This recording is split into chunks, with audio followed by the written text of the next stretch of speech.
All right, back doing more writing of a slope line. So we're looking at this graph. See the line is a flat line right here. So I'm looking at the types of slopes in this case. A flat line like this, you think about skiing, sledding, any of that stuff, roller coasters. If you have a flat, like there's no incline at all, it's not really very much fun. So it's zero fun, which means it is a zero slope. And so we look at that. You can pick any 2 points you want. I'm just going to pick this point right here. I'm going to pick this point right here. It doesn't really matter. Any of these points will work.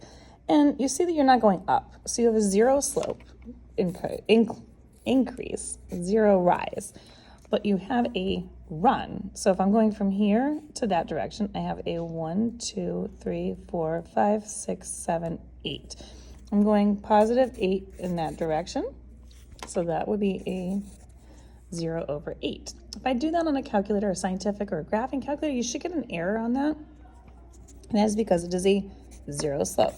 So 0, again, you have the word 0 here. And then look at the y-intercept. So the y-intercept, I just wrote over it, is right here. So this is where it crosses the y-axis. And if I look at this, this is negative 1, 2, 3, 4. This is negative 5 right here. And then that was negative 6. So my y-intercept on this is a negative 5. So it's 0, comma, negative 5. And so this is a special type of equation because we don't have a slope. We just do y equals and then where it crosses the y-axis. This case is a negative 5, so you just write an equation that looks like that. Now, if I do the same thing with this line, this is a vertical line. So that was a zero slope because it's flat. This is an up and down vertical line.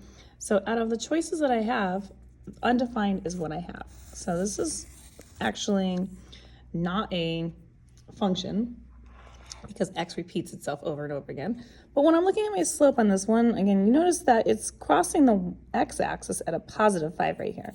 So it doesn't have an x, or it has an x-intercept, not a y-intercept. So I'm going to actually just change that because it doesn't intersect anywhere on the y-axis. So this is actually going to be, I'm going to just cross that out and put x here because that's an x-intercept. And the x-intercept is at a positive 5. So it is 5, 0. So x-intercepts are where y is 0 and the x-coordinate is the actual number that you're looking at.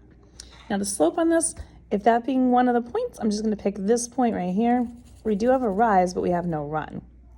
We have a rise of 1, 2, 3 here, positive 3, but you have a 0 run.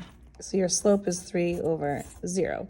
Now this isn't 0. You don't do 3 divided by 0 because when you use a calculator, if you use a graphing or a scientific calculator, you're going to end up with an error. So that is why this is an undefined slope.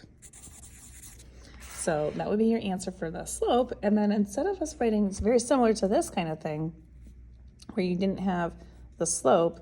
This slope is different too, but your equation for this one, because it's not going through the y-axis, is actually going through the x-axis. So it's x equals, and then the number that you put for the x-intercept, which is 5. And this is how you would solve this type of a question. If you'd like more questions like this, you can find them on my YouTube channel, You Want Algebra. Check these out under the Writing Linear Equations section.